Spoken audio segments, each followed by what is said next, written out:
सास का मस्ती भरा रूटीन, सास और बहू की हास्यपूर्ण कहानी। एक छोटे से गांव में एक घर था जहां सास बहू की जोड़ी काफी चर्चित थी।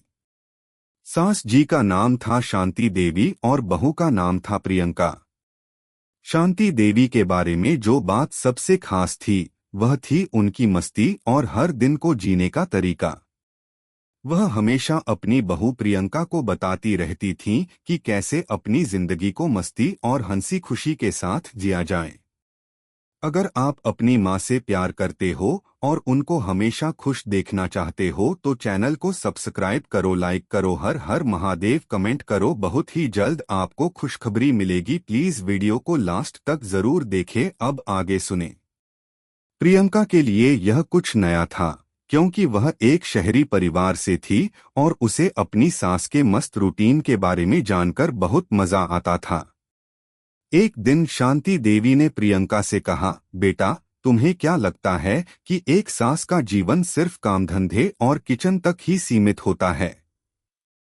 नहीं नहीं, हम सासें भी बहुत मजेदार होती हैं। देखो, मैं तुम्हें अपना मस्ती भरा रूटीन बताती हूँ, ध्यान से सुनना। प्रियंका मुस्कुराई और बोली, अच्छा बताओ मम्मी जी, हम भी सीखें क्या? सुबह का मस्ती भरा रूटीन। शांति देवी ने अपनी कहानी शुरू की। सुन बेटा, मेरी सुबह 5 बजे से शुरू होती है। सबसे पहले मैं उठकर हल्दी दूध पीती हूँ। यह न केवल मेरी त्वचा के लिए अच्छा है बल्कि इससे मेरी ऊर्जा भी बनी रहती है। फिर मैं अपने बगीचे में जाती हूँ। वहाँ उग रहे पौधों से बातचीत करती हूँ। हाँ, पौधों से बात करना बहुत जरूरी है। तुम भी करोगी तो तुमसे भी बात करेंगे। प्रियंका हैरान होकर बोली, सच में मम्मी जी, पौधे आपसे बात करते हैं? बिल्कुल, शांति देवी ने चहकते हुए कहा, वो मुझे मेरे अच्छे स्वास्थ्य और खुशहाल जीवन के लिए आशीर्वाद देते हैं। तुम जब मेरी तरह पौधों से बात करना शुरू करोगी तो तुम्हें भी यह सब समझ में आएगा।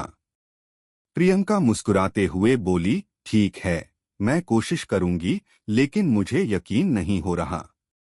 बिल्कुल यकीन करना चाहिए, शांति देवी ने मजाक करते हुए कहा, कभी तुम जब अपने लंच के लिए उबली हुई लौकी बना रही हो तो लौकी से कह देना, तू बहू के लिए स्वादिष्ट बने, फिर देखना लौकी कितनी स्वादिष्ट बनेगी।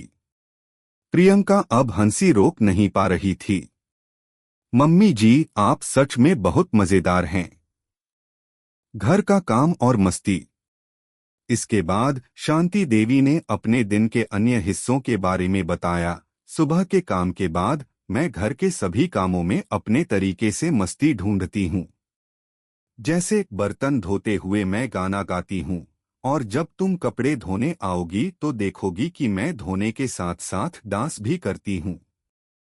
हाँ हाँ, मैं गाना गाते हुए बर्तन धोने से लेकर झाड़ू लगाने तक सब कुछ मजे के साथ करती हूँ।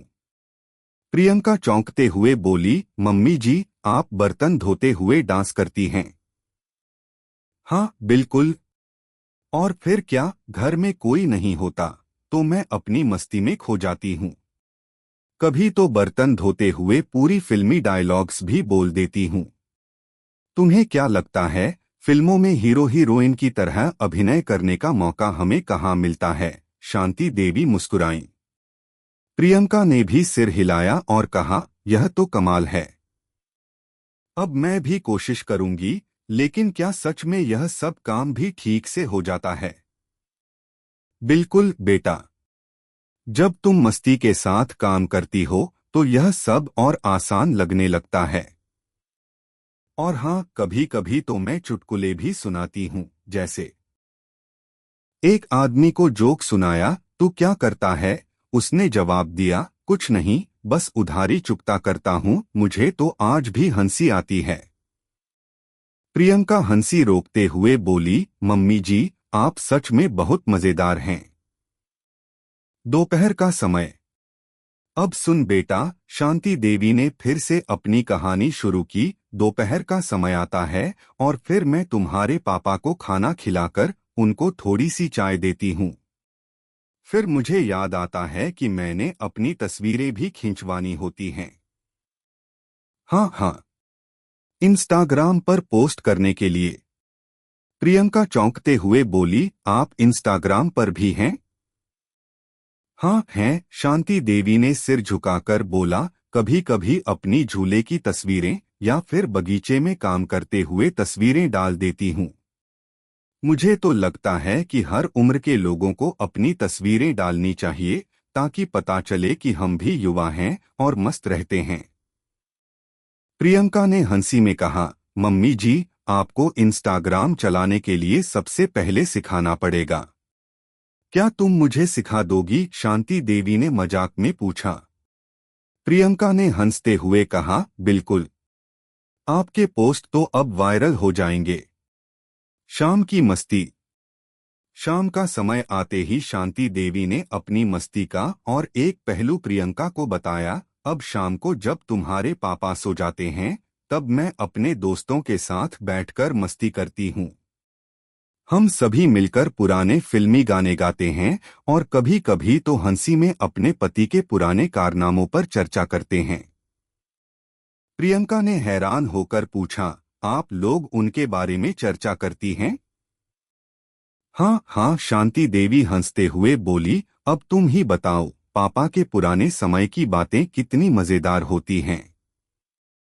अब तो वह भी बड़े बिंदास हो गए हैं, पर उनकी नकल करने का भी अपना एक अलग मजा है।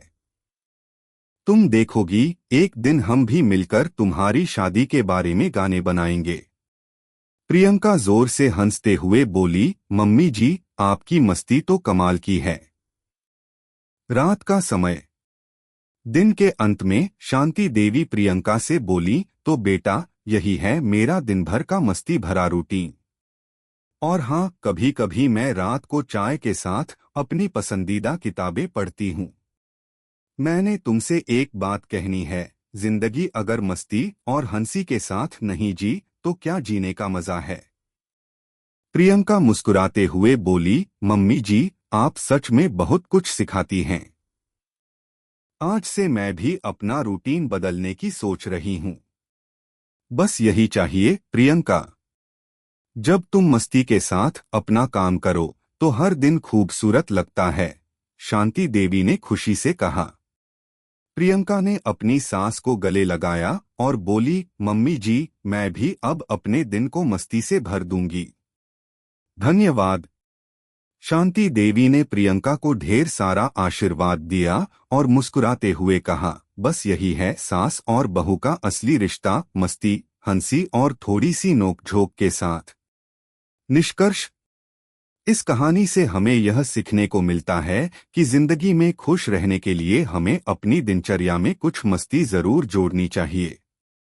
शांति देवी ने जिस तरह अपनी सादगी और घरेलू जिम्मेदारियों के बीच मस्ती ढूंढी, वह सच में प्रेरणादायक है। प्रियंका ने सास से यह सीखा कि हर काम को हंसी खुशी से करने से न केवल जीवन में खुशी आती है, बल्कि रिश्तों में भी गर्मजोशी और नजदीकी बनी रहती है।